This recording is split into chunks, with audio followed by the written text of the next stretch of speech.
Tere tulemast kuulama ja vaatama Talendikogemuse labori 7. episoodi ja me täna räägime sellisest olulisest asjast nagu tagasisestamine. Ja mul on külas Kaire Fontesest, tere! Tere! Ja Maria Kütt, kes on siis personalijuht Välisministeeriumis ja Eesti personalijuhtimise ühing PARE juhatuse esimees, tere! Tere! No omas kogemuses ma saan kindlasti öelda, et see tagasiside talentide jaoks, kandideerijate jaoks on väga oluline saada. Eriti kui sa kandideerid ja sa tööle ei saa, et on ikkagi oluline mingi hetk teada saada, et sa ei osutunud valituks, et ei jää niisama tühjalt ootama. Aga mis teie ütlete, miks see teema tänapäeval oluline on? See tagasiside andmine just. Eks ta on alati oluline olnud. Mina usun, et tagasiside värbamise protsessis on osa tööandja maine kujundamisest. Ja võib ka mõelda nii, et kandidaat investeerib sellesse värbamisprotsessi päris palju aega. Lihtsalt viisakas oleks talle samavõrd midagi kas või tagasi anda. Ja, et mul tuleb kohe mõttesse see inglisekeelne sõna feedback, ehk siis nagu eesti keeli toida tagasi või toitev and, või ehk siis nagu see toitmise aspekt on see, mille peale mina olen mõelnud seda terminit nagu mõtestades. Aga tänasel tööturul ikkagi kogu see kandidaadi kogemuse ja positiivse kandidaadi kogemuse loomine selles protsessis on võtmeteema, eks ju, nii nagu töötaja kogemus on meil nagu nii-öelda kliendi kogemus, et lihtsalt see tagasiside teema on selles kandidaadi kogemuses ikkagi üks võtmeteemadest või kui seal on selline 3 teemat, et see on läbipaistev värbamisprotsess, siis professionaalsed värbajad ja intervjueerijad ja 3. aspekt on see tagasiside, et sellest sõltub see talendi kogemus väga suurel määral. No kuidas see olukord näiteks võrdlusmomenti siia tuua siis 10-15 aastat tagasi oli, et kas seda tagasisidet, kas sellest üldse räägiti sellisel kujul või kuidas see trend siis oli? 10 aastat tagasi oli aasta 2010. Räägiti ikka ja ma arvan, et need ajad, kus tundus, et inimestest on järjekord ukse taga, jäävad vist siiski pigem 90-ndatesse. Ja kui kandidaadile jääb tagasiside andmata, et seal on erinevaid põhjuseid, eks. Et see võib olla sellepärast, et lihtsalt läks meelest ära. Või lähed kuidagi nagu kaasa sellega, et sul on juba see parim kandidaat olemas ja ülejäänud seltskond ununeb ära. Ja eriti lihtsasti võib ära ununeda need inimesed, kellele juba CV-voorus oli selge, et nad ei sobi. Ja siis on juba kuu aega tegeletud usinalt intervjueerimisega, kui tuleb meelde, et kellegile kusagil jäi tegelikult ütlemata, eks, et läheb meelest ära. Siis võib juhtuda ka see, et kuidagi, et kes seda tagasisidet peaks andma üldse. Et kas värbav juht, personalijuht või kes, eks, et ka seal võib pall maha kukkuda. Võib tunduda lihtsalt hirmus öelda, et ei ole sõnu või ei tea, mida tagasisideks öelda. Võib-olla hirm solvata seda kandidaati või. Et põhjused, miks tagasiside andmata jääb, võib olla päris erinev, aga ma arvan, et võrreldes 90-ndatega, et see, et kandidaat on sadu, võib-olla ka tuhandeid, et see Eestis ei ole enam see põhjus või case või kuidas seda viisakalt öelda. Ja võib-olla ikkagi need talendid on ka muutunud, eks ju, et meil on siin X-generatsioon ja Z-generatsioon juba turul, et see personaalsuse aspekt minu meelest on see, mis on muutunud, et talendid, kandidaadid ootavad nagu sellist selgemat, personaalsemat tagasisidet. Et see tõesti olen absoluutselt nõus Mariaga, et see tagasiside andmine on kogu aeg oluline olnud, aga lihtsalt see personaalsuse moment on juurde tulnud, mida selles protsessis oodatakse. Ja see on tore, et sa nimetad põlvkondi, sest mulle tundub, et ma ajasin muidugi segamin, ma ei mõelnud X-i, ma tahtsin öelda Z. Jah, aga tead, nooremate inimestega ongi kuidagi nagu, et isegi kui sa unustad, siis ta helistab sulle ja küsib. et ma siin saatsin oma CV, mis on sellest saanud või et saime intervjuul kokku, et kuule, kuidas mul läks, et neil kuidagi nagu see kontakt on hoopis teistsugune. ja nad küsivad ka intervjuu jooksul juba või intervjuu lõpus, et küsivad, kuidas mul läks, see on täiesti adekvaatne küsimus ja sellele saab vastata. Ja nad, mõned on ikka päris nõudlikud, et nad kohe nagu kuidagi nagu siis lähevad sealt edasi ja siis tuleb see kohe nagu see karjääri nõustamise vajadus ka välja, et nad on ikkagi väga nagu julged ja isegi nagu heas mõttes nõudlikud. Jah, mina sain kunagi ühelt just väga noorelt inimeselt, kes helistaski tegelikult lõppotsus ei olnud veel sugugi mitte tehtud, ta oli alles sellises kandideerimise protsessis. Ja siis ta seal vahepeal helistas mulle ja küsis, et kuule, et kas on mingeid soovitusi, mida ma võiks veel teha, et see töökoht ikkagi saada.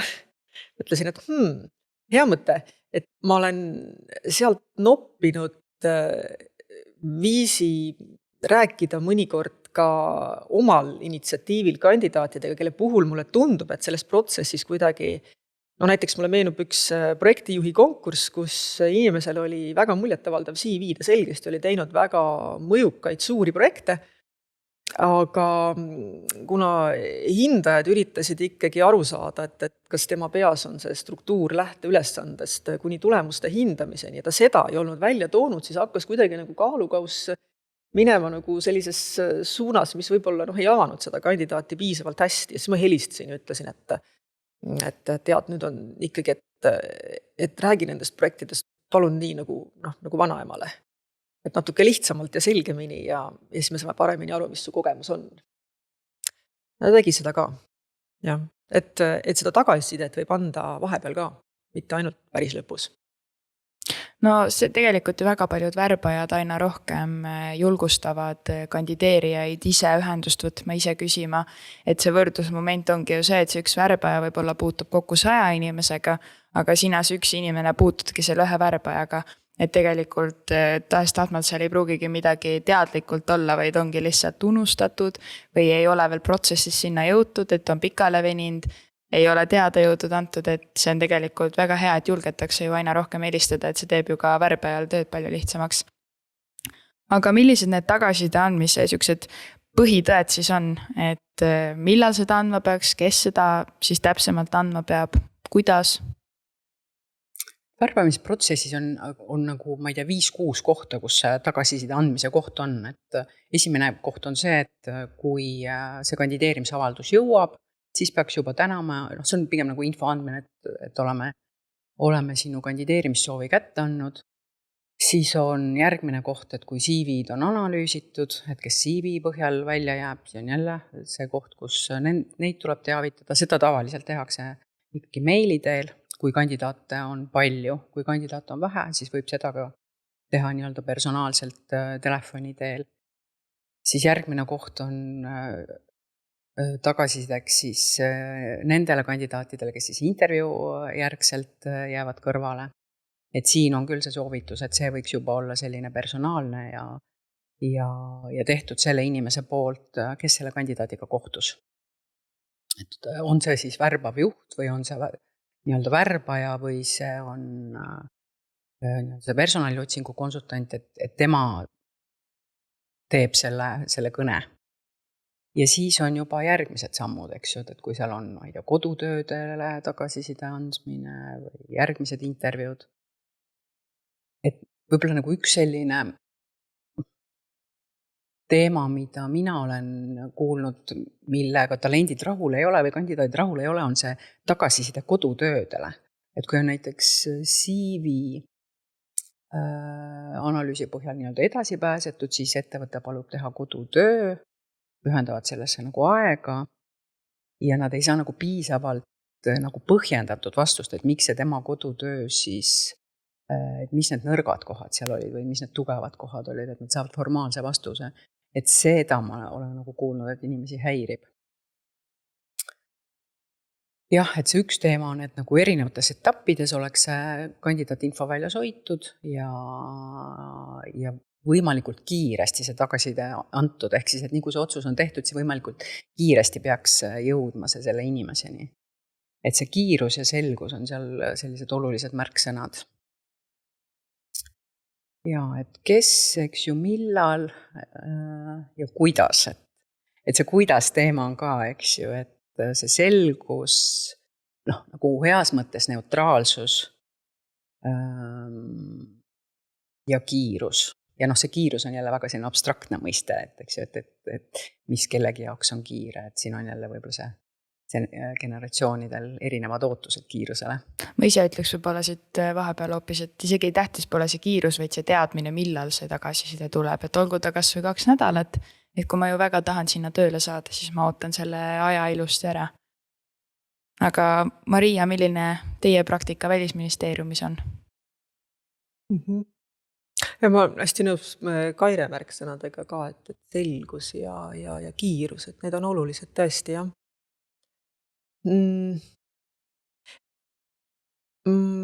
Kui ma mõtlen Välisministeeriumi ja üldse enda kogemuse peale, siis me tegelikult püüame kujundada juba töökuulutuse niimoodi, et me paneme sinna kirja ainult need asjad, ootused kandidaadile, mida me päriselt ka hindame.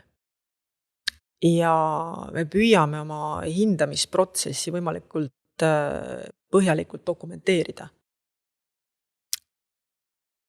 Et kui ma lähen kandidaadile tagasisidet andma, siis ma saan vaadata märkmeid, ma saan rääkida sellest, et kuidas ta ühele või teisele küsimusele vastas, kus meile tundus, et mingisugustest teadmistest, oskustest jäi puudu. Ma tavaliselt toon välja ka selle, et võrreldes nüüd selle parima kandidaadiga, et mida ta võiks võib-olla nii-öelda endas täiendada või millele rohkem tähelepanu pöörata, et olla võib-olla järgmine kord sarnasel konkursil siis esimeseks eelistuseks. Aga ma usun küll, et see võtmekoht tegelikult on juba see kuulutus. Jah. No kas siis tagasiside andmine või tagasiside vestlus? Et kas sa lihtsalt saadad talle selle tagasiside välja või? See sõltub oludest. Et kui on ikkagi nüüd päris selline nii-öelda lõppvooru jõudnud kandidaateks, et siis ma pigem mõnikord isegi näiteks, et kui ma olen ära rääkinud selle, et mis nagu siis tundus, et nagu oskuste ja teadmiste poolest ei puudu võrreldes siis nende kuulutuses toodud ootustega, siis ma mõnikord küsin ka, et mul on ka mõned tähelepanekud selle kohta, kuidas te kohtumistel mõjusite. Kas ma võin neid jagada? Või et kas teid huvitavad need ka? Ja enamasti on vastus jaa, aga harvem ei. Et ma ütleks, et kui jaa, siis vestlus. Aga kui ei, et siis pigem ikkagi mul on mingisugused, et ma tean juba millest, mida ma tahan kindlasti öelda, need 1-2 asja võib-olla, mis olid valikus määravad, et mulle tundub, et see on pigem ikkagi selline tagasiside andmine, et vestlus ikkagi kuidagi, selles on ka mingisugune niisugune isiklik laadi komponent või kuidagi midagi, mis läheb sinna, et kuidas sa inimesena käitud või mõjud või oled või. Kairel on kindlasti oma arvamus. Jaa, aga mulle hästi meeldis, et sa tõid välja selle aspekti, et kas ma tohin sulle anda tagasi, et kuidas sa mõjusid. Et tegelikult nagu selline vaade on ju suur kingitus inimesele, et ta saab peegeldust, et kuidas nii-öelda võõras inimene teda näeb või tema käitumist näeb. Et kindlasti sellisele arengule orienteeritud inimesed on väga tänulikud selle peegelduse eest.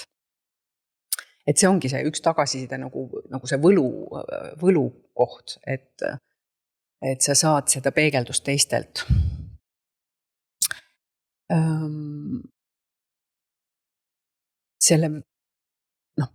Mina ütleks nii, et pigem tagasiside vestlus, aga selle eelduseks on see, et selle protsessi jooksul sul on ikkagi selline usalduslik suhe kujunenud selle inimesega. Et siis sa saad seda nagu vestlust juhtida ja kujundada. Ja tõesti absoluutselt nõus, et sõltub olukorrast, et vahel tõesti need telefonikõned ongi, et sa nagu kuuled, et see inimene on väga pettunud ja ta ei ole valmis võtma vastu või vestlusesse astuma, et siis saab lihtsalt öelda, et kas me räägime teinekord või kirjutada e-kiri, et ma sain aru, et sa oled väga pettunud, aga et kui sa soovid sellel teemal veel arutada, et siis anna märku. Et vahel, ma ei tea, kas mõni on ikkagi ka, sa tunned, et tal on pisarad kurgus ja sellisel juhul seal väga vestlust arendama hakata võib-olla ei ole nagu mõistlik. Et siis see võimekus vastu võtta seda infot ei ole seal olemas. Et jah, et see tegelikult see olukorra taju, eks ju, et kui sa seda kõnet teed, on üsna oluline.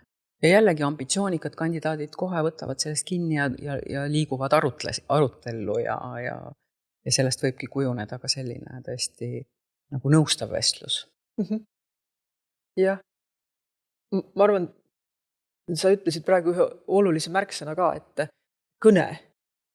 See on kõne, see ei ole e-kiri. Et enamasti just sellised lõppvoorus välja langenud kandidaadid, kellega on juba intervjuul kohtutud ja kellega kontakt on olnud pigem selline vahetu ja suuline, et kui hakata seal lõpus saatma formaalseid kirju, et siis see pigem mõjub imelikult. Tuleks ikkagi helistada. Mina olen küll ka nii teinud, et vahel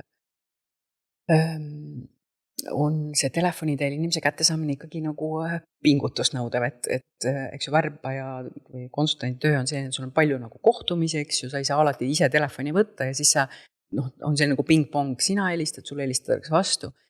Siis mina vahel olen teinud, et ma ikkagi siis nagu teen sellise kirja, põhjendan ära, et sinu puhul olid tugevused need, et arengukohti võrreldes teiste kandidaatidega oli selliseid, et aga kui sa soovid arutada, et siis lepime kokku ühe telefoni kohtumise. Et see on nagu selline, nii-öelda selline kompromissvariant, et tõesti, kui ma juba 2 päeva helistan ja ma ei saa üksteist kätte, et siis vahel olen ka kirjutanud tõesti.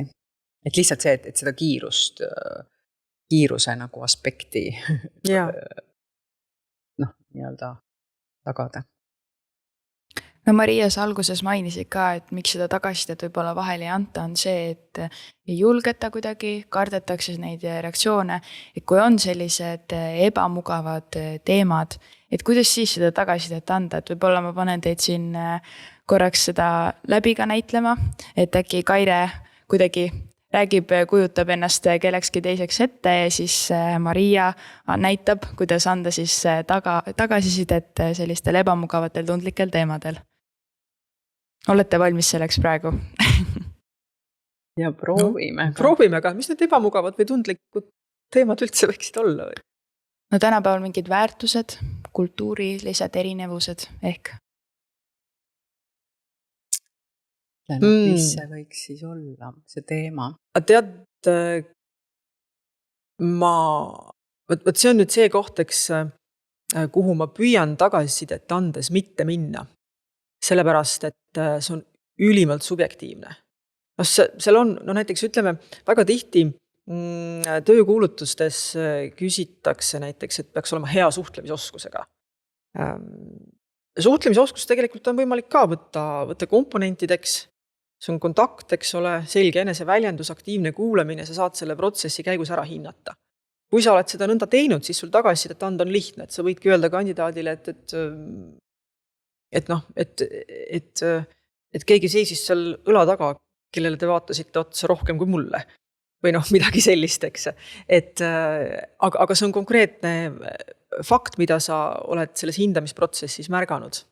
Või et te vastasite küsimustele pikalt ja põhjalikult, kuid mitte nendele, mida küsiti. Ja sul on selle kohta mingisugused märkmed, eks. Aga sellised subjektiivsed kuidagi, et meie väärtus on, ma ei tea, Välisministeeriumi väärtus on näiteks väärikuseks. Ja kui me ei ole enda jaoks läbi mõelnud, kuidas me seda väärikust siis nagu hindame, eks ole. Ja hiljem siis paneeli vestluses tuleb kuidagi et ei olnud piisavalt väärikas. Et kui me ei küsinud selle kohta, kui me ei hinnanud ja ei dokumenteerinud selle kohta midagi, siis ma ei ütle tagasisides ka selle kohta mitte midagi. Sellepärast, et see on ühe inimese subjektiivne hinnang teise inimese kohta. kandidaat läheb tööle järgmisesse organisatsiooni või noh, kandideerib konkursil järgmisesse kohta, seal on teised väärtused. See on hoopis midagi muud. Kui palju ja mida tal selle infoga peal on hakata, noh, ma oleks kahtlev siin üldse, et ma jääksin selles tagasisides maksimaalselt professionaalseks ja lähtuksin sellest, et ma ütlen inimesele midagi, mida ta saab enda jaoks kasutada, kui ta läheb järgmisesse kohta. Sellepärast ma pigem räägiksin sellest, kuidas ta mõjub, kui ta on intervjuul või üle Skype'i või mis ta võiks võib-olla pigem teisiti teha, midagi väga konkreetset, väga praktilist. Aga sellistest nii-öelda inimese eneseväärikust potentsiaalselt solvavatest teemadest mina ei räägiks. Jah, et nagu hinnanguid ei saa anda ja seal tagasisides on oluline, et sul on mõtet tagasi testada neid asju, mida ta saab muuta või mida ta saab arendada. Et absoluutselt nõus Mariaga siin. No näide nüüd ei ole matta, aga samas Maria poolt olid väga head sellised põhitõed, mille järgi kõiki neid erinevaid olukordi lahendada. Et kõik saavad endale sellised head põhimõtted, et tegelikult see eeldabki ju seda, et see tagasisidestamise protsess on väga läbimõeldud, et see tagasiside andmine ei tähenda lihtsalt seda, et sa ei sobinud meile. Et seal peavadki olema nagu kõik kriteeriumid väga täpselt välja mõeldud. Aga Kaire, kas sul on nüüd näiteks enda töökogemusest tuua mingeid erinevaid näiteid, kus see on läinud võib-olla halvasti, et kui on mingi negatiivse mõju saanud see tagasiside andmine? Mul on võib-olla üks lugu sellest, kuidas ma hakkasin mõtlema, kuidas ma nüüd sellele kandidaadile ütlen ei vastuse. Ja see kandidaat sobis põhimõtteliselt kõikide kriteeriumite järgi väga hästi. Aga ta rääkis väga palju intervjuu jooksul. Ja mul oli väga raske teda kuidagi nagu, see toimus ka nagu üle veebi see kohtumine ja mul oli väga raske teda kuidagi nagu saada õigele joonele ja mulle tundus, et ta räägib asju suuremaks, kui ta tegelikult on teinud. Ja siis ma nagu mõtisklesin, et kuidas ma siis seda talle nagu ütlen. Ja siis ma mõtisklesin tegelikult selle üle, kuidas mina ennast tundsin selle intervjuu jooksul. Ja siis ma näiteks jõudsin selleni, et tegelikult mul oli hästi pikk päev, mul oli palju kohtumisi. See oli, eks ju, koroona algus, kõik veebis, et ma olin ise natukese nagu võib-olla liimist lahti. Ja ma jõudsin nagu selle järelduseni, et tegelikult see kandidaat sobib. Et see tegelikult oli nagu minu väsimus. Ehk siis, et kui ma võtsin kõik kriteeriumid nagu välja ja analüüsisin, siis ma sain aru, et tegelikult ta on täiesti tugev kandidaat. Et mul ei ole mitte ühtegi põhjust seda ei vastust öelda. Selline lugu tuli praegu meelde, kui sa küsisid.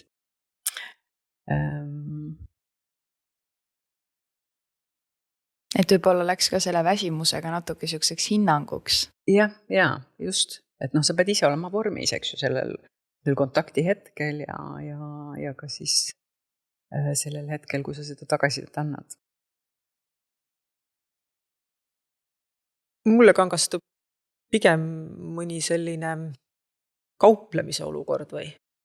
Et mitte otseselt, et kandidaat ei ole tagasisidega nõus, aga ta hakkab küsima, aga mida ta siiski võiks teha, et me nüüd ümber mõtleksime.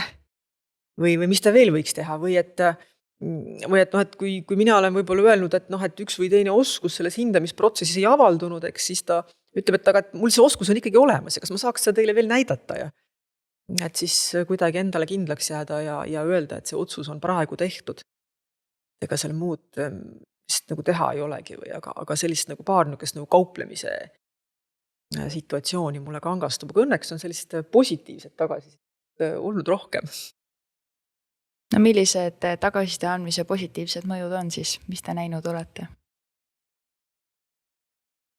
Ikkagi on see nii-öelda kandidaadid tänulikud, kui sa tõesti mingi aspekti välja tood, mis tema eneseteadlikkust tegelikult nagu tõstavad. Ja on olnud ka tõesti selliseid nagu väga positiivse laenguga tagasiside vestlusid, kus tõesti on huumorit ja on sellist nagu jõudu ja rõõmu. Ja on jällegi, et on ka neid olukordi, kus tõesti sa saad aru, et see pettumus on nii suur, et siin lihtsalt tuleb lasta natuke settida sellel ei vastusel. Mulle meenub paar lugu. Üks neist on oluline selle poolest, et tegelikult ütleme Eestis ikkagi neid tuhandeid kandidaate ei ole, eks. Miks ma võib-olla praegu seda rõhutan, kui ma mõtlen, et meil Välisministeeriumis on vaja hetkel värvata sekretär Seulis, Seuli esindusse ja seal me kirjutasime kuulutusse, et me võtame ühendust ainult sobilike kandidaatidega või nendega, keda me soovime kutsuda intervjuule, sellepärast et naabrite lätlaste kogemus ütleb, et sinna võib tulla tuhandeid kandidaate. Aga Eestis see ei ole üldse see lugu, eks. Et pigem tuleb seal mõnikümmend võib-olla, eks. Sõltub jälle, kuidas kuulutus on koostatud ja see ei võta üldse tükki küljest ära. Vaadata iga CV-d ühekaupa ja kirjutada inimesele, mis on nüüd nendes juba vastu baasnõudeid siis tema dokumentides puudu. Kas kõrgharidust ei ole või keeleoskust ei ole või mis see siis, tavaliselt need on väikesed asjad, eks, aga see on 1-2 lauset. Aga inimene seda lugedes saab aru, et kirjutaja oli inimene, mitte masin. Ja mulle meenub üks lugu, kus ootasime lennukit Tallinna lennujaamas ja kohtasin ühte tuttavat, jäime rääkima, selline tavaline small talk, mis sa teed, kus sa töötad. Ja äkki selle tuttava kõrval on üks tema tuttav, kes tõuseb püsti, küsib, et teie olete Maria Kütt-Pauligist. Jaa, olen küll Maria Kütt-Pauligist. Ma sain teie käest kirja. See oli ma kandideerisin ühel konkursil, see oli nii ilus kiri. Ma ei saanud edasi, te ütlesite mulle ära, aga see oli kirjutatud mulle. Mõtlesin, yes, muidugi, täpselt, et nii hea kuulda. Sest tegelikult neid kirju ikkagi enamasti, eriti tol ajal, eks, et see oli väike organisatsioon ja personalitöötajaid vähe, pigem sai kirjutatud sellisel õhtusel ja öisel ajal, eks, aga mõtlesin, et näed, super, tasub ära. Ja teine moment oli ka selline, kus tegemist oli siis ühe lõppvoorus kõrvale jäänud kandidaadiga, kellega sai arutatud ikkagi üsna detailselt, et mida ta võiks järgmine kord teistmoodi teha, kui ta hakkab kusagile sarnasele ametikohale kandideerima. Ja siis läks mõni aeg mööda ja tuli e-kiri ja siis proua ütleski, et ma sain selle koha, aitäh. See oli ka kuidagi selline, et see niisugune, võib-olla tõesti juba karjääri nõustamise hõnguline tagasiside, et see kuidagi et kui sa läbi tagasiside andmise aitad kuidagi teist inimest edasi, siis selles on midagi endale ka rikastavat ja rõõmu tegevat.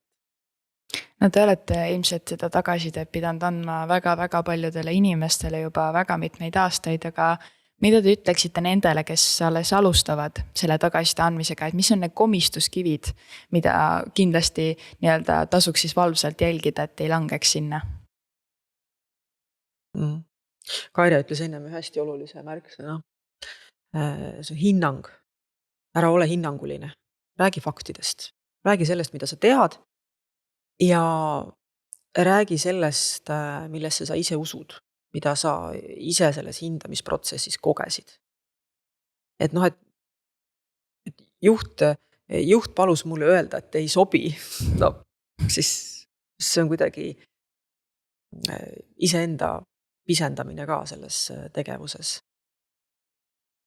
Jah, püüa olla võimalikult faktipõhine rääkida nendest asjadest, mida kandidaat intervjuul tegi või ütles, teades, et see kõik toimus selle ühe hindamisprotsessi raames. Kandidaat võib osata, teada, teha veel igasuguseid muid asju, aga selle hindamisprotsessi raames need oskused ei avaldunud. Ja tooks veel lisaks, et ikkagi see selgus ja neutraalsus, et see ei vastuse ütlemine võib ikkagi tunduda selline ebamugav või ebameeldiv. et see on selline kõne võib-olla, mida see värbaja ise ei taha teha ja ta arvab, et ka see kandidaat ei oota seda ei vastust. Et võib-olla seal selles mustris teha nagu muudatused, see on just nagu võimalus seda protsessi nagu targalt lõpule viia ja see on tegelikult selle kandidaadi jaoks nagu nii-öelda see toitev tagasiside. Aga kindlasti on, et on see siirus oluline ja et ei oleks nagu selline nagu lipitsev või et kuidagi, et sa tood hästi palju neid plusse välja ja kindlasti ta ei tohiks olla vabandav, et tegelikult selline nagu selge, konkreetne, neutraalne, sisuline, et sa kuidagi selle enda hoiakut seal saaksid nagu neutraalseks ja asjakohaseks. Et sa ei lipitse, et sa ei vabanda, sa ei ole selline ebasiiras. Jaa, muidugi, et positiivsed asjad tuleb ka seal tagasisides välja tuua ja võib-olla isegi ma mõtlen ühele eilsele vestlusele siis, et mis on see kandev jõud või see tugevus, mis avaldus selles konkursis ja mis tõenäoliselt ongi niisugune võtmeoskus või midagi, mille peale võiks ehitada veel palju muud ka. Et selle väljatoomine on ka oluline. No me oleme siin nüüd erinevate nurkade alt rääkinud, miks ja kuidas peaks andma kandidaadile tagasisidet, aga kui pöörata korra see vaade teistpidi, et kui palju ootavad tegelikult ettevõtted kandidaatidelt tagasisidet? Või kas te üldse ootate? Mõnikord on mõistlik oma värbamisprotsessile teha selline reality check või sanity check või midagi sellist, et küsida inimeste käest, kes on võib-olla aasta jooksul või kandideerinud ja saanud eitava vastuse, et kuidas see protsess tundus. Aasta võib olla natuke pikk, aga ütleme pool aastat veel või kui inimestel on meeles, et mismoodi nendega suheldi, et sealt võib saada päris huvitavaid tähelepanekuid. Suurtes organisatsioonides ikkagi enamusel on see nii-öelda soovitusindeksi protsess, eks ju, paigas. Meie Fonteses oleme ka siin nii-öelda arenenud sellel teemal, et mingi hetk me küsisime ainult tööle läinud kandidaadilt tagasisidet ja siis me küsisime kõikidelt shortlisti kandidaatidelt tagasisidet ja nüüd me küsime siis kõikidel intervjuul käinud kandidaatidelt tagasisidet siis nii-öelda selle soovitusindeksi meetodiga. Aga kindlasti see tagasiside küsimine annab väga palju võimalusi siis seda värbamisprotsessi parandada, see annab nagu peegeldust nii värbavatele juhtidele, kuidas nemad mõjuvad siis selles protsessis ja värbajatele, et kindlasti see on nagu võtmeteema selles nagu värbamisprotsessi edasiarendamises ettevõtte vaates. No kas selle tagasiside oskus, tähendab tagasiside siukse hea andmise oskus tuleb ainult läbi praktika või on teil muid tippe ka, kuidas seda arendada? Praktika on väga oluline. Et kui sind kuulan, Maria, et siis ikkagi et selle eelduseks on see värbamisprotsessi nagu selgus ja läbipaistvus ja õiglus, et sul peab nagu värbamisprotsess olema nagu asjakohane ja siis sul on selle pealt võimalik ka seda tagasisidet anda, mis on objektiivne ja mis aitab seda kandidaati edasi. Aga Maria mainis ka, et see on tegelikult nagu suhtlemisoskus, eks ju, et sul on vaja kuulamisoskust, sul on vaja selget eneseväljendust, et neid asju saab arendada. Ja sul on vaja kriitilist massi vastuseid.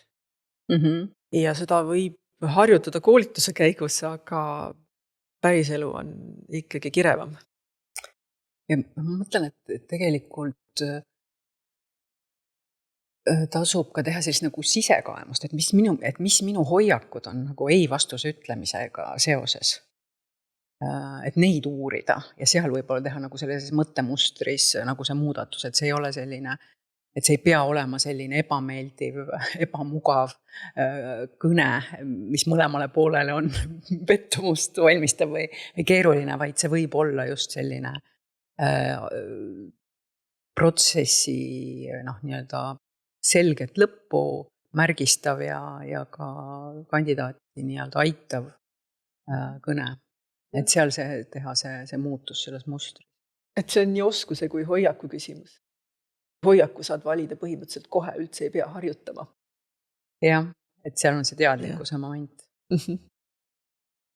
No hakkame vaikselt ka otsi kokku tõmbama, et mis teie sellised lõpumõtted, soovitused oleks, et miks sellele tagasiside andmisele siis ikkagi tähelepanu pöörata? Mina ütleks nii, et see positiivne talendikogemus on tänases, eks ju, talendituru seisus nagu ülimalt tähtis ja jällegi, ja siis see tagasiside moment selles talendikogemuse kujundamises on nagu võtmeteema, ehk siis, et ma võib-olla siin isegi nagu kasutaks Eesti tippkoolitaja Alar Ojastu sellist küsimust, mis tema viskas õhku nagu juhtidele, et kas sa juhid nii, et sulle antaks tippi, et see võib-olla võiks olla midagi sellist, et kas su värbamisprotsess ja tagasiside on selline, et sulle antaks tippi, et mis sa saad teha selleks, et seda positiivset talendikogemust pakkuda. Jah. Mina ütleks, et ära tee teisele seda, mida sa ei taha, et sulle endale tehakse. Et me kõik tahame teada, kui ükskile kandideerime, kus maal ma olen, kas mu dokumendid jõudsid kohale, kuidas mul intervjuu läks. Ja kui ma ei osutunud valituks, siis kuidas ma saaks järgmine kord osutuda valituks. Me ju kõik tahame seda teada. Mina ütleks, et pigem selline ebakindlalt või natukene niimoodi kohmakalt antud tagasiside on ikkagi parem kui üldse mitte midagi. Et pigem siis kehvasti kui üldse mitte, aga loodetavasti siiski hästi.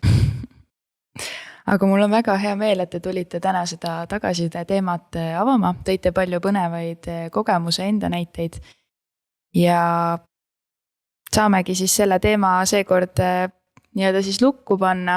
Loodame, et ka teised, kes meid kuulavad, said palju põnevaid nippe, kuidas seda tagasiside andmist arendada üldse ka motivatsiooni juurde, miks seda anda. Aitäh teile! Aitäh!